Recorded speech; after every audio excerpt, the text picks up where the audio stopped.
प्रभु आप लोगों के साथ हो और आपकी आत्मा के साथ। संत मत्ती के अनुसार पवित्र सुसमाचार। हे प्रभु तेरी महिमा हो।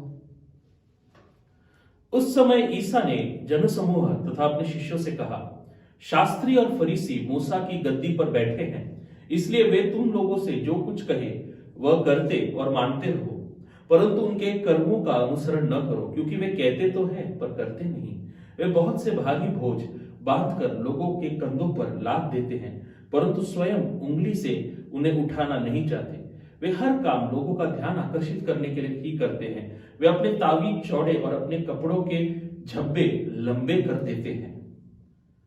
प्रभु का सुसमाचार। हे क्रिस्त तेरी स्तुति हो। क्रिस्त में मेरे प्रिय भाइयों और बहनों, आज के सुसमाचार में यीशु ढोंगी, फरीसी और शास्त्रियों का धिक्कार करते हैं, क्योंकि उनकी जो भक्ति थी वह केवल एक दिखावट थी। आज के सुसमाचार में स्पष्ट रूप से यीशु कहते हैं कि वे अपने तावीज चौड़े रखकर लोगों को दिखाते थे ताकि लोग देख पाए। इसका अर्थ क्या है?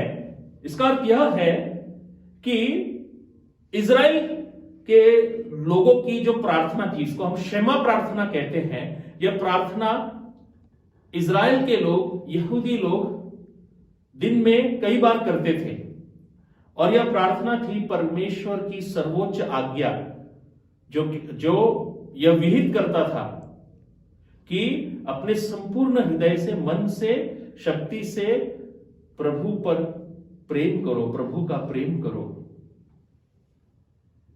ये क्या करते थे? इन प्रार्थनाओं को एक तावीज के रूप में बांधते थे अपने हाथों में और ये प्रदर्शित करते थे लोगों के सामने।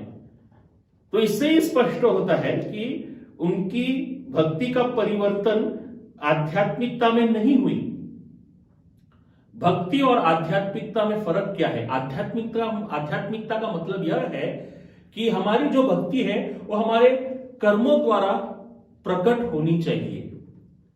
आज इस सुसमाचार पर मनन करते हुए हम अपने आप से एक प्रश्न पूछे। हम प्रायश्चित काल में हैं। इस काल में हम त्याग करते हैं, हम अनेक प्रकार की भक्ति करते हैं, परंतु यह जो भक्ति है हमारे कर्मों द्वारा प्रकट होती है क्या? इस प्रश्न पर मनन करें।